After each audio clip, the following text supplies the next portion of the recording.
Majelis Rasulullah itu rapat dan dekat. Mari kita rapatkan ke depan. Dulu ada 3 jamaah yang belakangan hadir di majelisnya Rasulullah. Yang satu langsung mencari celah-celah yang kosong. Yang satu karena malu duduk di belakang sampai enggak kelihatan. Yang satu lagi pulang lagi. Apa kata Nabi? Yang mencari celah yang kosong dapat jaminan sukses, selamat, bahagia dunia akhirat. Yang malu karena malu duduk di belakang sampai nggak kelihatan, Allah juga malu sama dia, terserah maunya apa. Dan yang pulang lagi kehilangan jaminan. Ya, bapak-bapak sekalian bisa maju lagi yang masih di belakang. Ibu-ibu mungkin bisa turun ya, tidak harus di atas sebetulnya. Bisa turun ke bawah. Iya, kalau di atas kayak nonton sirkus ya. Jauh sekali ya. Ibu-ibu mungkin bisa turun di teras. Monggo, nyun sewu, mandap. Bisa lebih dekat insya Allah ya. Kalau di sana terhalang lantai dan juga kaca.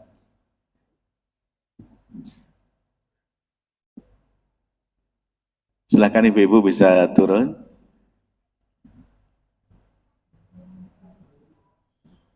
Tolong dibantu dikondisikan mas, ibu-ibu mas.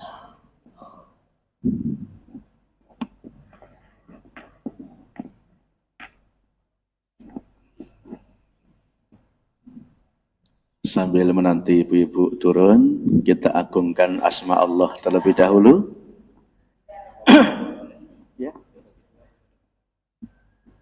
Iya. Atau dibagi 2, kalau ada pembatas dibagi 2, bapak sebelah kanan, ibu sebelah kiri ya. Atau ibu sebelah kiri juga boleh. Silakan ayah anda bisa geser ke sebelah kanan, Mas Imam. Ada pembatas, tolong ditaruh di tengah Mas Imam. Ini karena yang hadir banyak sekali, jadi perlu pengaturan khusus ya. Ya, gini aja nggak apa-apa.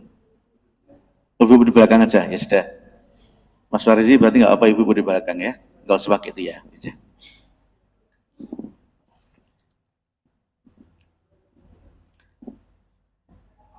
Waalaikumsalam warahmatullahi wabarakatuh.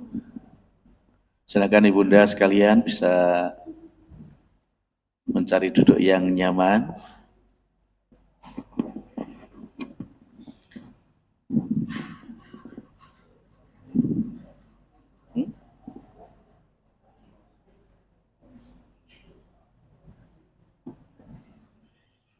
Ya.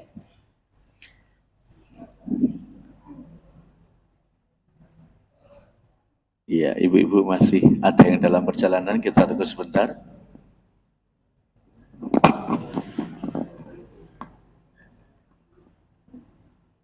Alhamdulillah sudah turun semuanya. Bismillahirrahmanirrahim. Assalamualaikum warahmatullahi wabarakatuh. Alhamdulillah wa syukrulillah, la hawla wa la quwata illa billah. Assalatu wassalamu ala rasulillah Muhammad wa ala alihi wa sahbihi wa mawalah, amma ba'd. Ikhwan fiddin wa akhwat billah rahimakumullah. Wabil khusus para kiai, para alim ulama, para bini sesepuh telah disepuh, para haji dan hajah sekalian, para asatid wal ustadzat, wabil khusus Ketua DKM Masjid Al-Mujahidin dan juga segenap pengurus. Alhamdulillah pada malam hari ini Allah pertemukan kita semuanya. Ini tentu bukan sebuah kebetulan, tapi ini atas izin Allah Subhanahu wa ta'ala. Kalau Allah mengizinkan kita bertemu, fa insyaallah Allah menjamin keberkahan dari pertemuan ini. Untuk itu mari kita syukuri nikmat pertemuan yang luar biasa ini dengan bacaan hamdalah bersama-sama. Alhamdulillahirabbil alamin. Kenalkan, saya Restu Sugiarto. Kalau di TV sering dipanggil Ustadz Cinta. Saya yang ngasuh Take Me Out Indosiar, Klinik Cinta Indosiar, Cahaya Iman Indosiar, Indahnya Cinta MNC TV, Taman Cinta, Majelis Cinta MNC Muslim Indovision, dan masih banyak lagi. Mengapa dijuluki Ustadz Cinta? Karena saya paling senang membantu menjodohkan yang masih jomblo-jomblo. Adakah jomblo di sini? Adakah janda di sini? Adakah duda di sini? Tolong jomblo, janda, duda jangan pulang dulu. Nanti kita nikahkan langsung malam ini ya. Bapak sekalian, mohon maaf, 7 tahun yang lalu, kurang lebih 7 tahun yang lalu, saya main film layar lebar, jadi tayangnya di bioskop, judulnya Surga Menanti. Saya main film bersama Syekh Ali Jabir almarhum, karena film itu tentang Al-Quran. Ternyata di luar dugaan, 2 tahun yang lalu sampai sekarang Allah takdirkan saya membersamai safari dakwah adiknya Syekh Ali Jabir yang bernama Syekh Husain Jabir.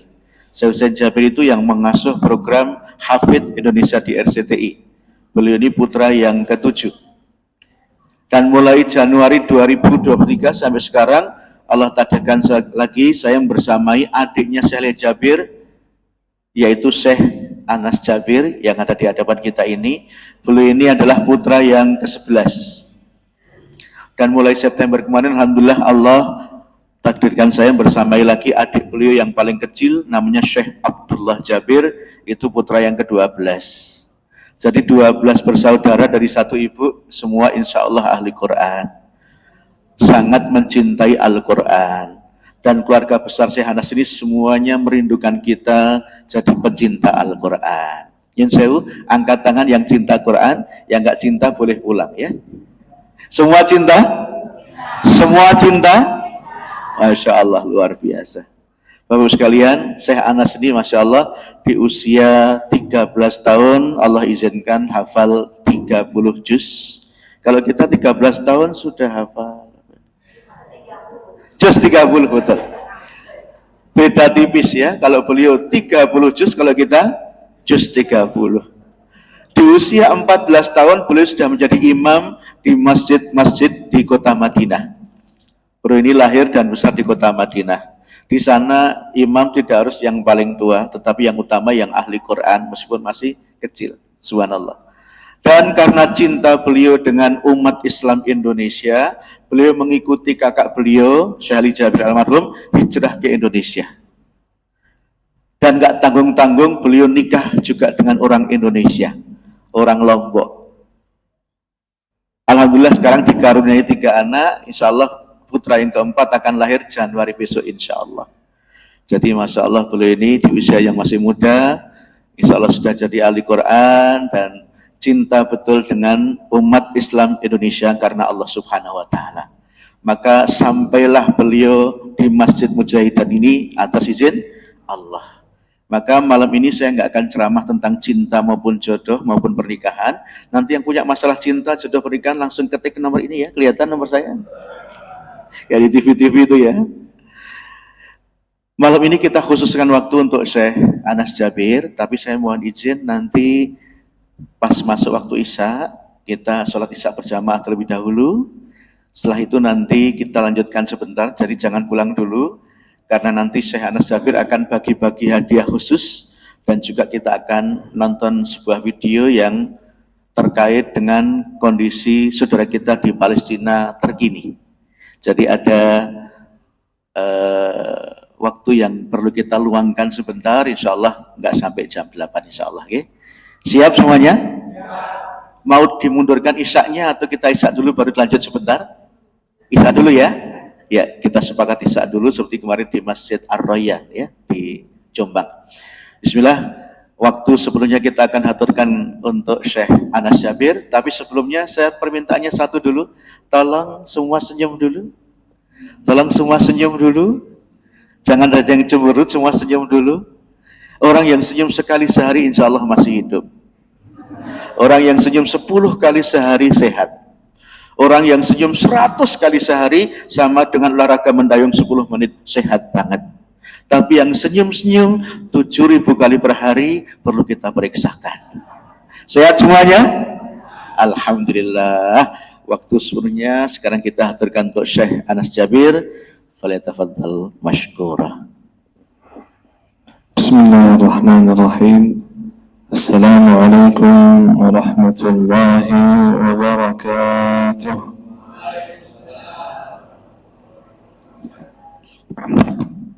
تبارك الذي جعل في السماء بروجا وجعل فيها سراجا وقمرا منيرا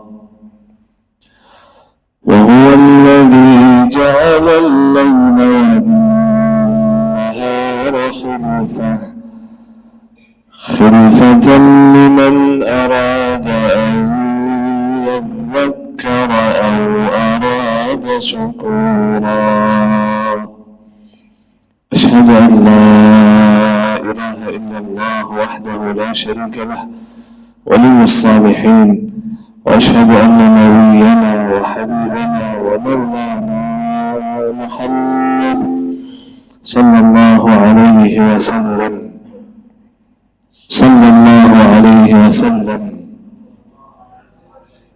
ya, jangan menjadi orang yang pelit ya. Allahumma salli wa sallim wa barik ala nabiyyina Muhammadin wa ala alihi wa sahbihi wa man tabi'ahum bi ihsanin ila yaumiddin wa anna ma'ahum bi mannika wa karamika ya akramal akramin.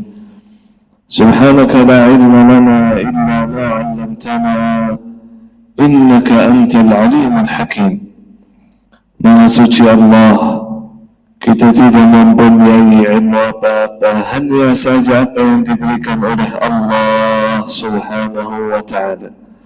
Al-hadirin wal hadirat, Bapak Ibu sekalian yang saya hormati, yang saya muliakan, berkhusus DKM Masjid Al-Mujahidin. Mudah-mudahan insyaAllah kita semua yang hadir senantiasa dimuliakan Allah Subhanahu wa ta'ala.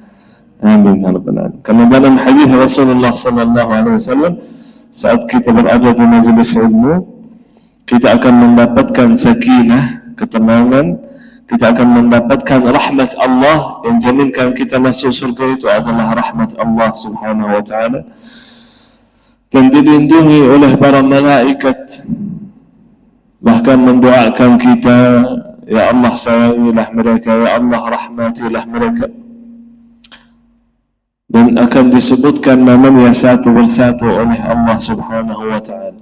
Dan selesai majlis ilmu, qala Allah Azza wa Jalla, silahkan pulang, aku telah ampuni kalian, aku telah menggantikan dosa-dosamu menjadi pahala. Amin ya rabbal alamin.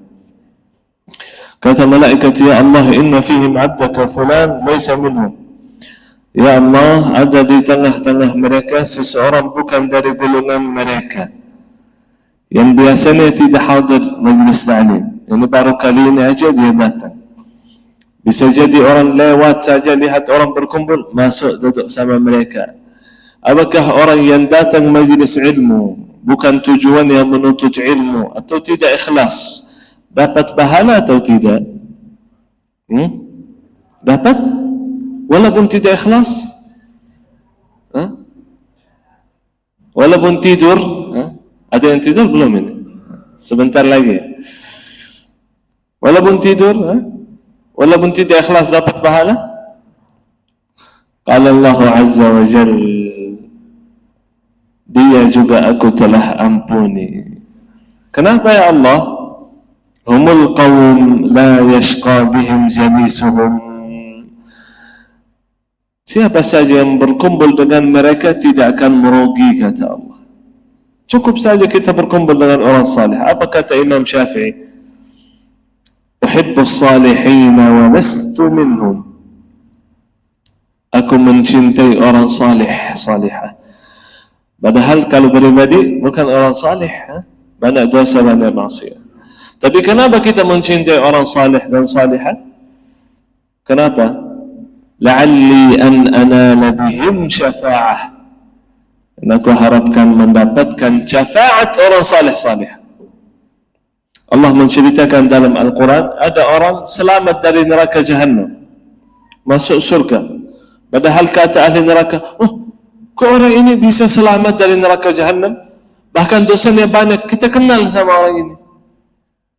Tidak ada ibadah, tidak ada taat. Bagaimana dia masuk surga? Apakah Allah memberikan syafaat? Karena di hari kiamat Allah memberikan syafaat, bukan hanya Nabi Muhammad SAW.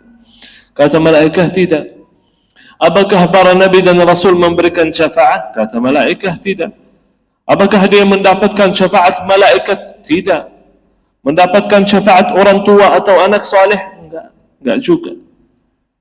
Dia mendapatkan syafaat, kata malaikat, syafaat temannya.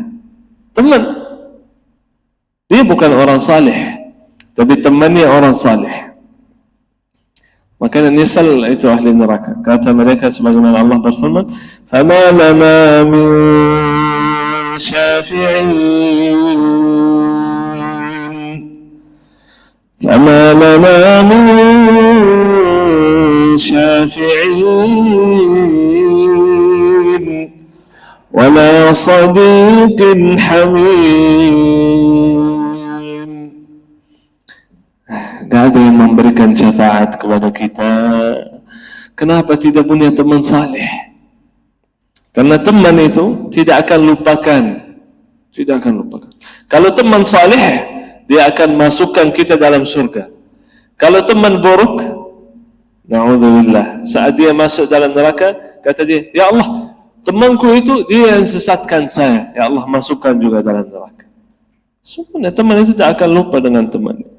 Makanya pilihlah teman yang saleh-saleh yang berada di masjid ini. Masya Allah, mudah-mudahan termasuk orang yang saleh-saleh yang dimuliakan Allah Subhanahu Wa Taala. Amin ya rabbal alamin.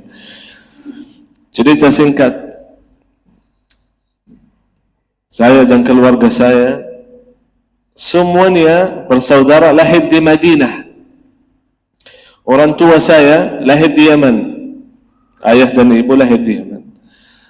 Dan ayah dan ibu hijrah ke Madinah. Dari Yaman hijrah ke Madinah. Dan alhamdulillah ibu saya melahirkan 12 bersaudara. Syekh Ali Jabir nomor 1, saya nomor 11. Ya, alhamdulillah. Salah satu kakek saya, kakek ibu saya, dia lahir di Indonesia. Dan kakeknya dan ayahnya itu lahir di Indonesia. Sebelum Indonesia merdeka, ada di Lombok. Kalau pergi ke Lombok, sempat ke Lombok, banyak keluarga kita di sana, Jabir, banyak. Tapi ayah ibu saya setelah dia lahir di Indonesia, dia rindu tanah Arab, makanya dia balik lagi ke Yaman. Ibu saya lahir di Yaman, makanya darah saya merah putih, sesuai karena keturunan Indonesia. Almarhum lahir di Madinah, besar di Madinah, sekolah di Madinah, belajar ilmu di Madinah. Suasana di sana luar biasa, sangat berbeda. Mohon maaf, kita salat di sini, alhamdulillah, nikmat. Tetapi kalau salat di sana, jauh lebih nikmat, jauh lebih khusyuk, jauh lebih tenang. Subhanallah, ada rasanya begitu. Madinah itu ada berkahnya, ada rasa khusus gitu. Tetapi dulu almarhum setelah dia sebelum hijrah, dia datang ke Indonesia, ke Lombok, hanya silaturahim kepada keluarga kita yang berada di Lombok. Datang silaturahim tahun 90-an lah. Datang ketemu begini begitu. Yang dia perhatikan, banyak orang yang mohon maaf jauh dari Quran, belum bisa hafal, apalagi belum bisa baca. Bukan hafal aja, baca aja belum bisa. Di Madinah itu mudah sekali kita belajar Quran, hafal Quran. Setiap masjid pasti ada di dalamnya halaqah tahfiz.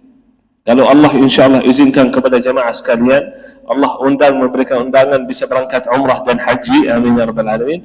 Nanti coba masuk masjid setelah salat asar. Setiap masjid pasti ada halaqah setelah salat asar sampai maghrib, gratis. Guru Masya Allah bagus bacaannya, bahkan sesuai bacaan Rasulullah Sallallahu Alaihi Wasallam karena sudah bersanad. Bersanad itu berarti bacaannya sampai Rasulullah Sallallahu Alaihi Wasallam. Belajar Quran, hafal Quran mudah sekali. Makanya banyak yang hafal Quran di usia muda, 5 tahun, 7 tahun, 8 tahun, 10 tahun. Saya termasuk anak yang sudah terlambat 13 tahun. Tapi di Indonesia masih belum banyak pada waktu itu yang almarhum datang. Banyak yang jauh dari Quran. Bahkan saya kenal sama orang yang sudah berilmu, tetapi kalau baca Quran banyak salahnya. Sudah berilmu fiqih, masya Allah, tapi coba baca Quran, banyak sana. Bahkan seharusnya ilmu yang terutama adalah Al-Quran. Itu adalah agama kita Islam, Quran. Tidak ada manfaatnya agama kalau tidak ada Quran. Tidak bisa belajar agama kalau tidak belajar Quran. Bahkan kata ulama, kalau belajar Quran saja sudah lebih dari 80% sudah belajar dari agama Islam. Karena Allah berfirman, wa kulla syai'in fassalnahu tafsila. Segala sesuatu kami telah jelaskan dalam Al-Quran secara detail. Cuma kita yang tidak baca, atau kita baca tidak belajar, artinya tidak belajar. Orang Arab pun yang berbahasa Arab banyak yang baca tapi tidak tahu artinya. Kenapa? Karena berbeda bahasanya zaman sekarang. Kalau kita mau belajar Quran harus belajar sebagaimana sahabat mentafsirkan Al-Quran, bagaimana tabi'in dan tabi'ut tabi'in menjelaskan artinya. Bukan kita sendiri dengan bahasa kita yang banyak Quran, kita mentafsirkan Quran. Tidak bisa. Makanya al-mahum hijrah.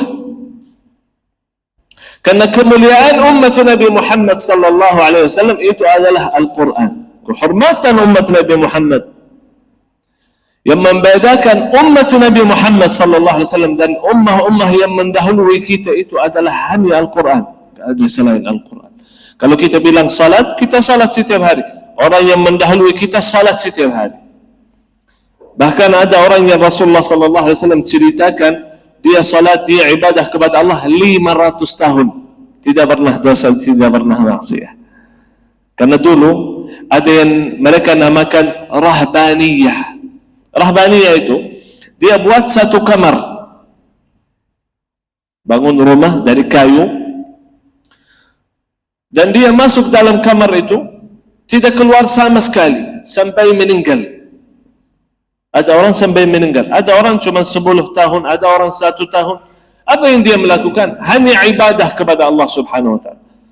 Seminggu ada 7 hari, dia hanya keluar 1 hari untuk cari makanan dan minuman, dan dia bawakan sedikit ke dalam kamarnya, jadi ibadah terus, tak boleh keluar sama sekali. Begitu banyak sekali yang dinamakan rahbaniyah. Kata Rasulullah, dalam Islam tidak boleh begitu lagi. Kita harus salat setiap hari berjamaah, 5 kali setiap hari berjamaah. Boleh ada ibadah sembunyi-sembunyi, tetapi bukan begitu seperti mereka bertahun-tahun, berhari-hari tidak ketemu manusia, tidak boleh. Kita ibadahnya sangat sedikit. Saya bertanya, lebih banyak kita ibadah, salat, sedekah, amal salih, lebih banyak ibadah atau lebih banyak tidur? Tidur ya? Yakin? Sudah tahu ya? Alhamdulillah. Setengah solusi kalau sudah tahu kesalahannya sendiri. Kalau belum tahu anak salah, makanya tidak mau cari solusi. Kalau sudah tahu aku bersalah, pasti ingin mencari solusi lah. Kita tidur lebih banyak daripada amal ibadah. Tetapi kita yang paling banyak di surga, umat Nabi Muhammad sallallahu alaihi wasallam. Apa yang membedakan kita dengan ummah yang mendahului kita? Itu hanyalah Al-Quran.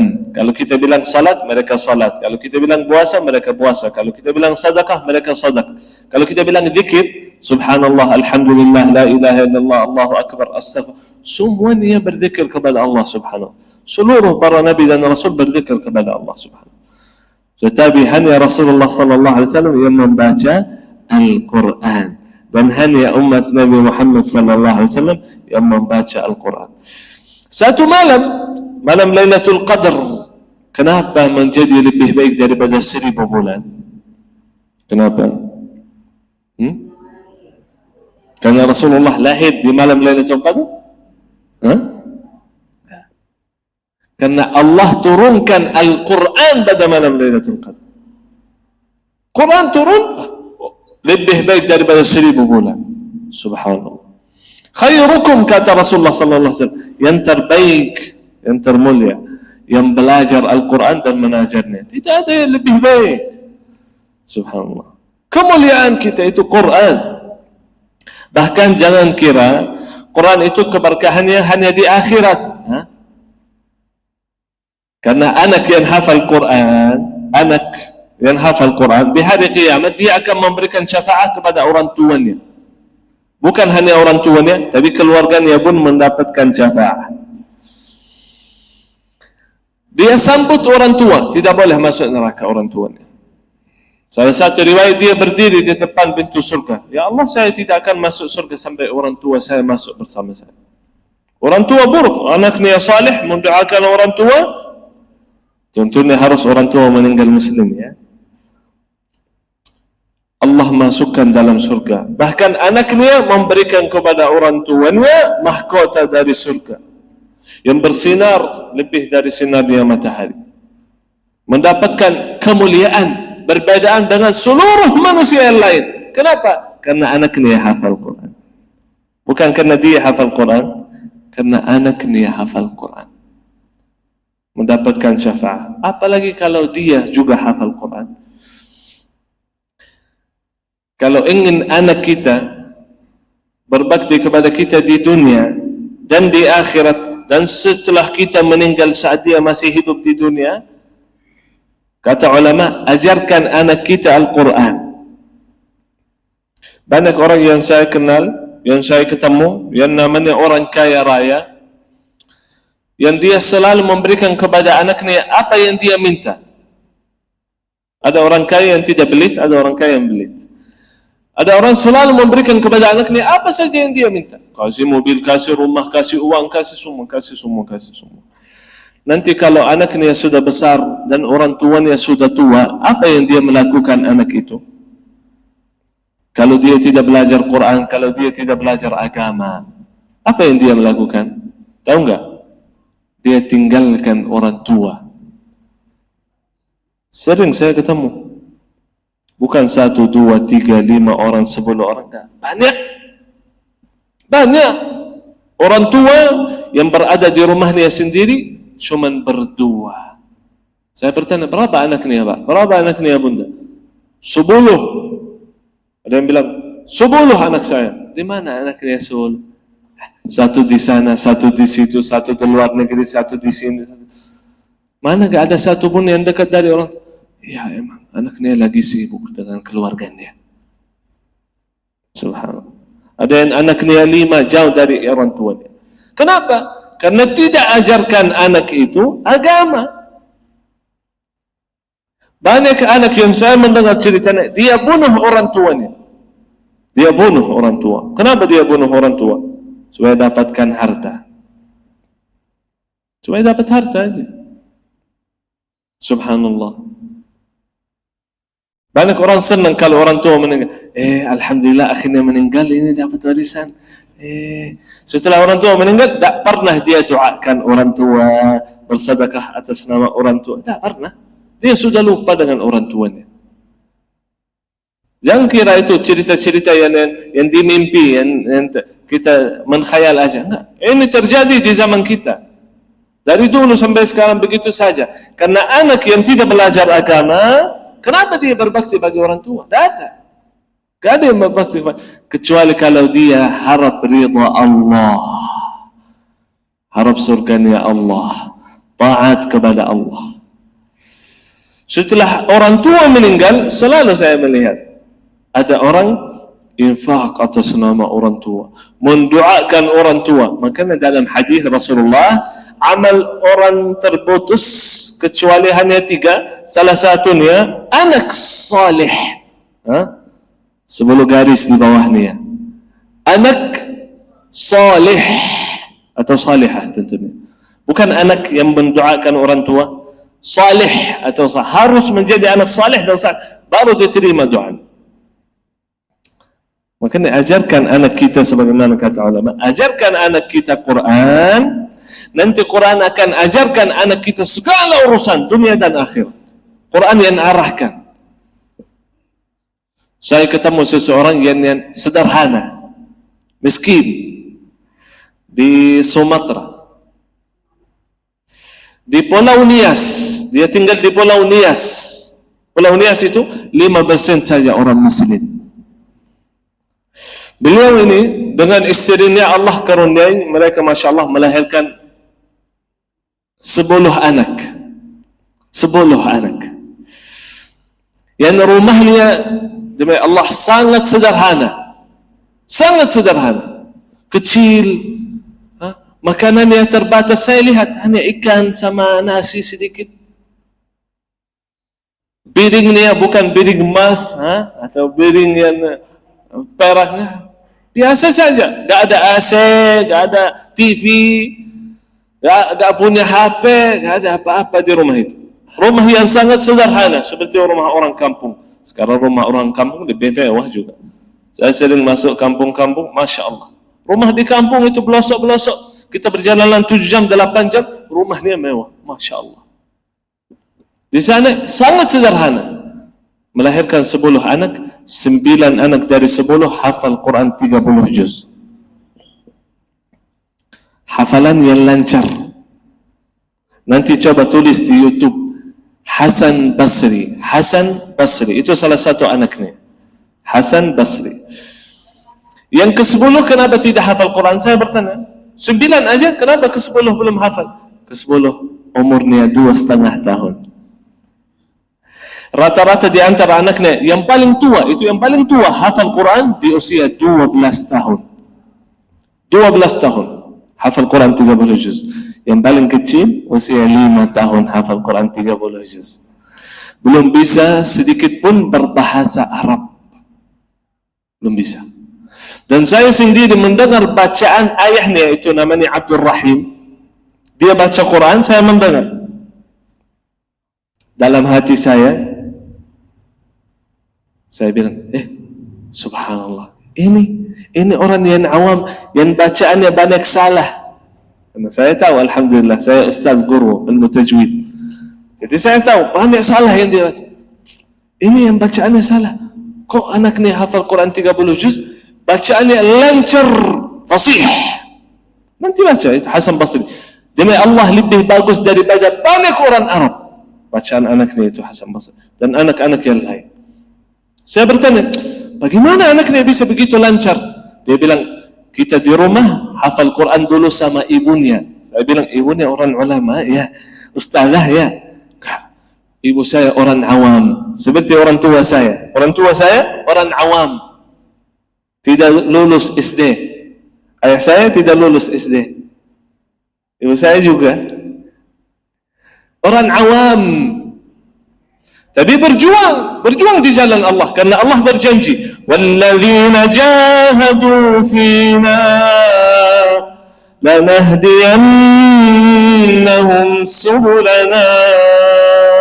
Orang yang berjihad di jalan Allah, yang berusaha di jalan Allah, Allah petunjuk kepada jalan yang terbaik, yang terbenar. Allah lancarkan, Allah mudahkan. Jujur aja sama Allah, berjihad, berusaha. Masya Allah. Dan anaknya mendampingi orang tuanya di rumahnya. Rumah yang sangat sederhana, anaknya bersama orang tua, menjaga orang tua. Subhanallah. Padahal sangat sederhana, tapi orang kaya rumahnya mewah, hanya berdua di rumah. Demi Allah berdua aja. Sering saya ketemu, sering saya safari. Sudah 2 tahun lebih saya safari dakwah. Sering saya masuk rumah orang kaya. Mana anaknya bu? Mana anaknya? Tak ada. Tak ada di sini. Semuanya jauh-jauh. Yang miskin, yang sederhana, anaknya bersama orang tua di rumah. Karena dia belajar agama. Dia belajar ilmu. Salah satu saudara saya berbulan-bulan tinggalkan keluarganya, tinggalkan anaknya supaya mendampingi orang tua saya di Madinah. Salah satu saudara saya tidak menikah sampai sekarang. Umurnya hampir 40. Kenapa? Mendampingi orang tua. Bahkan orang tua tak suruh, tak minta, tapi dia mau. Almarhum setiap tahun sebelum beliau meninggal, setiap tahun ajak orang tua terus. Kalau dia pergi ke sana ke situ, dia ajak orang tua. Kalau dia safari dakwah, dia ajak orang tua. Dia belikan mobil di Madinah, dia belikan rumah, dia belikan segala sesuatu yang mereka inginkan. Bahkan sebelum mereka minta, dia kasih tanpa mereka minta. Apa yang membuat dia begitu berbakti kepada orang tua? Agama. Makanya kata ulama, ajarkan anak kita Quran, nanti anak kita berbakti kepada kita di dunia, dan setelah kita meninggal, dan nanti di akhirat. Ya, mudah-mudahan anak cucu kita menjadi anak salih-salihah. Mudah-mudahan termasuk kita menjadi orang salih-salihah. Karena Allah tidak akan merubahkan keadaan satu kaum sampai mereka mulai dengan dirinya sendiri. Merubahkan diri sendiri, Allah merubahkan anaknya dan keturunannya. Sebagaimana saya sama anak saya sendiri. Saya kalau masuk ke rumah, saya tak suruh anak saya, karena anak saya masih kecil, belum 5 tahun. Saya tak suruh baca Quran. Dia sama ibunya, Masya Allah, kadang-kadang baca Quran. Tapi kalau saya duduk, saya buka Quran, saya baca Quran, langsung dia datang duduk di samping saya, baca Quran. Sendiri dia di rumah. Istri saya fotokan dan videokan. Dia ambil remote TV, dia setel suara ayahnya, karena banyak bacaan saya Quran di YouTube. Jangan lupa like, subscribe. Dia setel, demi Allah dia setel, mau dengar suara ayahnya, kata. Dan dia ikuti bacaan ayahnya. Saya salat, Allahu Akbar, dia berdiri di samping saya ikut salat. Kadang-kadang dia lagi mau tidur di kasur, saya berdiri salat, Allahu Akbar. Demi Allah dia tinggalkan kasur, berdiri di samping saya salat. Salah satu hari, begitu saya salat, dia langsung datang di samping saya salat. Selesai salat, dia tunjukkan, ayah, ini apa? Dia ternyata kencing di celana. Kenapa saya bilang, kenapa gak kuasa? Saya lagi salat. Lagi salat, tak mau tinggalkan salat. Walaupun kencing di celana. Padahal yang sudah dewasa, saya pernah masuk masjid karena agak telat sedikit. Masjid berjalanan, kita harus isi acara di masjid. Salat maghrib kalau enggak salah. Saya masuk setelah jamaah mulai salat. Allahu Akbar, sudah mulai salat. Masuk masjid dari pintu belakang, jamaah yang di saf terakhir, ada 3 orang, dan dia lagi salat. Di hadap belakang. Oh, ini syekh sudah datang. Dia lagi salat. Tapi dia lihat belakang, dia main. Anak kecil, karena lihat ayahnya salat baik-baik, dia ikut salat baik-baik, tidak tinggalkan salat. Kita menjadi contoh. Kita menjadi contoh bagi anak kita. Mudah-mudahan Allah Subhanahu wa Ta'ala menjadikan kita ahli Quran, yang mencintai Al-Quran, yang memuliakan Al-Quran. Karena bukan semua sahabat Nabi hafal Quran 30 juz, bukan semuanya, tetapi semuanya cinta Quran, muliakan Quran, berjuang kepada Al-Quran, dan mudah-mudahan mendapatkan syafaat Al-Quran beserta kita insyaAllah. Semoga sebagaimana Allah mengizinkan kita berkumpul di taman-taman surga di dunia, ini adalah taman-taman surga Allah di dunia. Semoga Allah Subhanahu wa Ta'ala mengizinkan kita berkumpul di taman-taman surga akhirat bersama Nabi Muhammad sallallahu alaihi wasallam. Amin amin ya rabbal alamin. Terima kasih atas perhatiannya, dan mudah-mudahan ilmu yang kita mendapatkan bermanfaat. Banyak yang saya mau sampaikan tadi sudah mau isya, ini sudah mau azan. Insyaallah di lain kali kalau belum puas, undang lagi, kita datang insyaallah isi. Mudah-mudahan semoga sehat walafiat, diberkahi oleh Allah Subhanahu wa Ta'ala. Amin ya rabbal alamin. Subhanakallahumma wa bihamdika, asyhadu an la ilaha illa anta, astaghfiruka wa atubu ilaik. Assalamu alaikum warahmatullahi wabarakatuh.